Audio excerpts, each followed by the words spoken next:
Module 6 waste water. पानी एक बहुमूल्य रीयूजेबल रिसोर्स है जो हमारे और सभी जनजीवों के जीवन के लिए सबसे ज़्यादा ज़रूरी है। इतना ही नहीं, पानी का उपयोग खाना पकाने, साफ सफाई, कपड़े धोने और मैन्युफैक्चरिंग आदि दौरान किया जाता है। वेस्ट वाटर क्या है? जब हम अपने दांतों को ब्रश करते हैं, स्नान करते हैं या बर्तन धोने के लिए पानी का उपयोग करते हैं, तो हम साफ पानी का उपयोग करते हैं। हालांकि इसका उपयोग करने के बाद इसमें फास्फोरस, नाइट्रोजन, तेल, ग्रीस या पैथोजन की उपस्थिति के कारण यह पानी वेस्ट वाटर बन जाता है। वेस्ट वाटर में न केवल हमारे घरों का पानी, बल्कि कारखानों, खेतों और अन्य मानवीय गतिविधियों का पानी भी शामिल है। इसमें घरों और ऑफिस से निकलने वाले waste products, detergent, cleaning agent आदि या इंडस्ट्री से निकलने वाला हानिकारक केमिकल भी शामिल हो सकते हैं। वेस्ट वाटर के प्रकार। वेस्ट वाटर को इसकी जनरेशन के आधार पर डिफरेंशिएट किया जा सकता है। Grey water. इस प्रकार का वेस्ट वाटर घरेलू एक्टिविटीज से उत्पन्न होता है। इसमें ह्यूमन वेस्ट शामिल नहीं होता। इसे ट्रीट किया जा सकता है और सिंचाई, टॉयलेट, फ्लशिंग आदि जैसे काम के लिए रीयूज किया जा सकता है। उदाहरण के लिए shower, bathroom, hand basin, washing machine और रसोई से जनरेटेड वेस्ट वाटर। ब्लैक पानी। इस प्रकार के वेस्ट वाटर में ह्यूमन वेस्ट होता है। कपड़े धोने के बर्तन, इसमें काफी मात्रा में मल और टॉयलेट पेपर आदि शामिल है, इसलिए इसे रिलीज या रीयूज करने के लिए अधिक कठोर ट्रीटमेंट प्रोसेस की जरूरत होती है। उदाहरण के लिए शौचालय से आने वाला वेस्ट वाटर, जिसमें अधिकतम ह्यूमन वेस्ट होता है। सीवेज। यह घरों, कार्यालयों, स्कूलों, अस्पतालों और अन्य नॉन इंडस्ट्रियल स्रोतों से जनरेट होता है। यह ह्यूमन वेस्ट, साबुन, डिटर्जेंट आदि का मिश्रण है। अशुद्धियों को दूर करने के लिए इसे वेस्ट वाटर ट्रीटमेंट प्लांट में ट्रीट किया जाता है। Industrial waste water. ये प्रोडक्शन एक्टिविटीज के परिणाम स्वरूप फैक्ट्रीज, प्रोसेसिंग प्लांट और अन्य इंडस्ट्रियल फैसिलिटीज से जनरेट होता है। इंडस्ट्रियल वेस्ट वाटर की क्वालिटी और मात्रा इंडस्ट्री के प्रकार या साइज के आधार पर अलग अलग होती है। इसमें हैवी मेटल्स, केमिकल्स, तेल, सॉल्वेंट और अन्य इंडस्ट्रियल प्रोडक्ट्स होते हैं। इस प्रकार के वेस्ट वाटर्स को ट्रीट करने के लिए इसमें मौजूद केमिकल के आधार पर स्पेशल ट्रीटमेंट प्रोसेस दिया जाता है। वेस्ट वाटर जनरेशन के स्रोत। डोमेस्टिक, स्नान करना, शावर, बर्तन धोना, कपड़े धोना, टॉयलेट फ्लशिंग और अन्य घरेलू एक्टिविटीज। ऑर्गेनिक मैटर, साबुन, डिटर्जेंट और ह्यूमन वेस्ट के रूप में वेस्ट वाटर जनरेट होता है। एनवायरमेंटल प्रोटेक्शन एजेंसी (EPA) का अनुमान है कि एक औसत घर हर रोज 90 गैलन पानी की बर्बादी करता है। इंडस्ट्रियल यूनिट में मैन्युफैक्चरिंग, प्रोडक्शन और इंडस्ट्रियल ऑपरेशन के दौरान अलग अलग प्रकार से वेस्ट जनरेट होता है, जिसमें केमिकल्स, मेटल्स, ऑयल और स्पेशल पॉल्यूटेंट भी हो सकते हैं, जो पानी को दूषित करता है। कमर्शियल, रेस्टोरेंट, होटल और ऑफिस जैसे कमर्शियल जगहों पर होने वाली दैनिक कार्यों के परिणाम स्वरूप वेस्ट वाटर जनरेट होता है।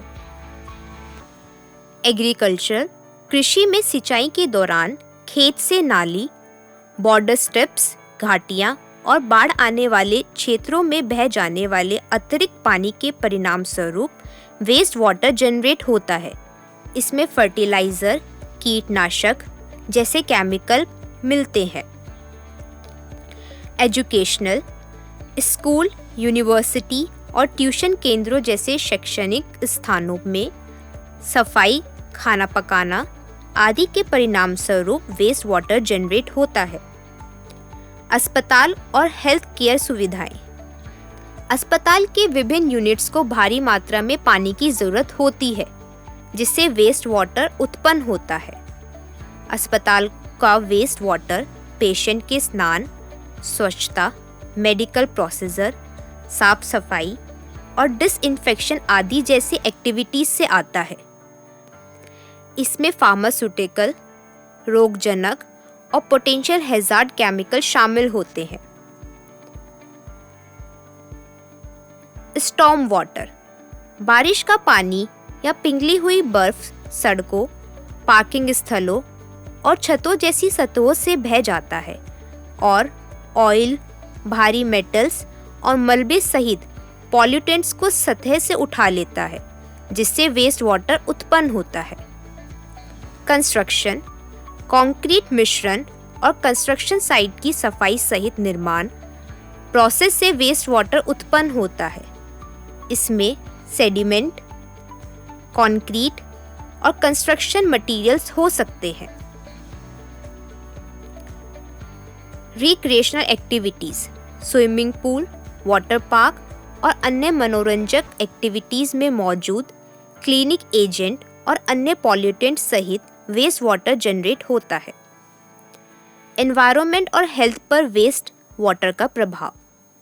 वेस्ट वाटर हैवी मेटल, रोगजनक और जहरीले केमिकल्स, तेल, ग्रीस, कीचड़, एसिड और अन्य ऑर्गेनिक और नॉन ऑर्गेनिक मटेरियल से बना होता है। इसके कारण यह मनुष्य, जानवरों और एनवायरनमेंट के लिए हानिकारक हो जाता है। Water pollution. वेस्ट वाटर में नाइट्रोजन और फास्फोरस जैसे एलिमेंट के कारण वाटर बॉडीज यानी नदियों और तालाब का यूट्रोफिकेशन हो सकता है। इसके अलावा अनट्रीटेड इंडस्ट्रियल वेस्ट जब नदियों या फिर तालाबों में छोड़ा जाता है तो ये एक्वेटिक लाइफ के लिए काफी बड़ा खतरा पैदा करता है। Soil pollution. वेस्ट वाटर दो तरीकों से सॉइल पोल्यूट करता है। पहला है एग्रीकल्चर। ट्रीटेड वेस्ट वाटर को खेतों में सिंचाई के लिए उपयोग किया जाता है। इस ट्रीटेड वेस्ट वाटर में कुछ हानिकारक पॉल्यूटेंट्स रह जाते हैं जो मिट्टी की क्वालिटी को खराब करता है। दूसरा, घरों, ऑफिस से निकलने वाला वेस्ट ग्राउंड वाटर को दूषित करता है। वन्य जीवों पर प्रभाव। वेस्ट वाटर को जब नदी या तालाब में रिलीज किया जाता है तब इसके अंदर मौजूद कई बायोडिग्रेडेबल पदार्थ भी होते हैं। जीव जंतु पानी में घुले हुए ऑक्सीजन का उपयोग करके इन बायोडिग्रेडेबल पदार्थ को तोड़ने की कोशिश करता है। इसके कारण पानी में घुले हुए ऑक्सीजन की मात्रा कम हो जाती है, जो एक्वेटिक लाइफ के लिए खतरा पैदा करती है। इसके अलावा पानी में तेल और ग्रीस जैसी हानिकारक पॉल्यूटेंट्स पशु और पक्षियों के जीवन के लिए खतरा है। इससे कई मछलियां और पक्षियों की मौत हो सकती है। हमारी हेल्थ पर प्रभाव। अनट्रीटेड वेस्ट वाटर में कई प्रकार के पैथोजन और केमिकल होते हैं जो कॉलेरा, टाइफाइड, फीवर, डायरिया और अन्य क्रॉनिक बीमारियों का कारण बनते हैं। इसके अलावा हेल्थ केयर सर्विस द्वारा इम्प्रॉपर डिस्पोजल में एंटीबायोटिक रेजिस्टेंट बैक्टीरिया भी शामिल है। अनट्रीटेड वेस्ट वाटर मच्छरों के लिए ब्रीडिंग ग्राउंड बनता है, जिसके कारण मलेरिया और डेंगू जैसी बीमारियां फैलती है। वेस्ट वाटर की ट्रीटमेंट। वेस्ट वाटर की ट्रीटमेंट करने के लिए अलग अलग स्टेजेस से गुजरना पड़ता है। स्टेप 1, स्क्रीनिंग और पल्पिंग। प्लास्टिक और ग्रीस जैसे मलबे को हटाने के लिए आने वाले वेस्ट वाटर की स्क्रीनिंग की जाती है। बचे हुए सॉलिड वेस्ट का लैंडफिल में डिस्पोजल किया जाता है। स्टेप 2, गंदगी हटाना।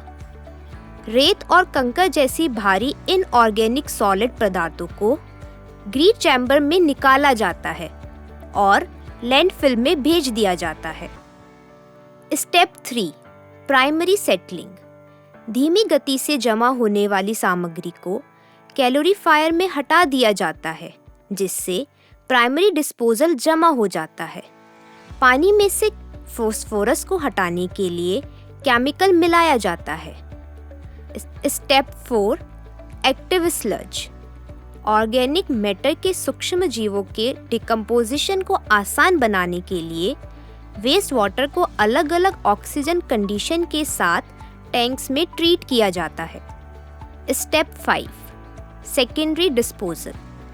ट्रीटमेंट के दौरान बनने वाले फ्लॉक्स सेटल हो जाते हैं, जिससे बायोलॉजिकल स्लज उत्पन्न होता है, जिसे निकाल दिया जाता है।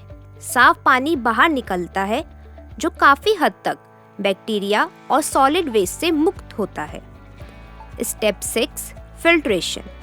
पानी को 10 माइक्रोन पॉलिएस्टर मीडिया के माध्यम से फिल्टर किया जाता है।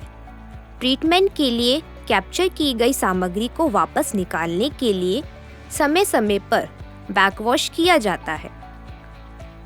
Step 7, disinfection. बचे हुए बैक्टीरिया को यूवी लाइट या क्लोरीन डाइऑक्साइड जैसे केमिकल्स का उपयोग करके ख़त्म कर दिया जाता है, ताकि ये सुनिश्चित किया जा सके कि ट्रीटेड वेस्ट वाटर दुर्गंध और बैक्टीरिया मुक्त है। सावधानी पूर्वक से ये कदम वेस्ट वाटर के प्यूरिफिकेशन को सुनिश्चित करते हैं। इसे पर्यावरण में छोड़ने या अलग अलग एप्लीकेशन में पुनः उपयोग के लिए सुरक्षित बनाते हैं और सस्टेनेबल वेस्ट मैनेजमेंट प्रैक्टिसेस में योगदान देते हैं। वेस्ट वाटर कंजर्वेशन के तरीके। भारत के शहरी क्षेत्रों में जहां 35% आबादी रहती है, प्रतिदिन अंदाजन 72,300 मिलियन लीटर वेस्ट वाटर उत्पन्न होता है। इन आंकड़ों से हमें वेस्ट वाटर जनरेशन को कम करने की ज़रूरत का पता चलता है। Water conservation. लीकेज को सही करना, नहाने के लिए बाल्टी का उपयोग करना और ब्रश करते समय नल बंद रखकर पानी का उपयोग कम कर सकते हैं। वेस्ट वाटर को कम करने के लिए क्लीनिंग के समय पानी को रीयूज करें। इको फ्रेंडली प्रोडक्ट्स को अपनाना। वेस्ट वाटर में केमिकल कंटामिनेशन को कम करने के लिए वाटर सोर्स कंजर्वेशन को बढ़ावा देने के लिए सस्टेनेबल, लो फॉस्फोरस, लो अमोनियम प्रोडक्ट्स का विकल्प चुनें। Rain water harvesting. सिंचाई, लैंडस्केपिंग और ग्राउंड वाटर रिचार्ज जैसे उद्देश्यों के लिए बारिश के पानी को इकट्ठा और स्टोर करके, जिससे फ्रेश वाटर के स्रोत पर निर्भरता भी कम होती है। रीयूज। पौधे को पानी देने और कार धोने जैसे नॉन पोर्टेबल एप्लीकेशन में रीयूज वाटर का इस्तेमाल करें। Community involvement. सामूहिक रूप से वेस्ट वाटर संबंधित चुनौतियों का समाधान करने के लिए कम्युनिटी ड्रिवन वाटर कंजर्वेशन और एनवायरमेंटल क्लीनअप में भाग लें। जागरूकता फैलाएं। वेस्ट वाटर के एनवायरमेंटल इम्पैक्ट्स के बारे में दूसरों को शिक्षित करें। अपने फ्रेंड्स, फैमिली मेंबर्स के बीच में वेस्ट वाटर कंजर्वेशन को बढ़ावा दें। इन तरीकों पर अमल करके हम वेस्ट वाटर, सॉइल और एयर पोल्यूशन, वाइल्ड लाइफ और ह्यूमन हेल्थ के लिए जोखिम सहित वेस्ट वाटर के इफेक्ट्स को कम कर सकते हैं। सहयोग और जागरूकता से सस्टेनेबल वेस्ट वाटर मैनेजमेंट को बढ़ावा मिलता है और आने वाली पीढ़ियों के लिए हम एक स्वस्थ वातावरण सुनिश्चित कर सकते हैं।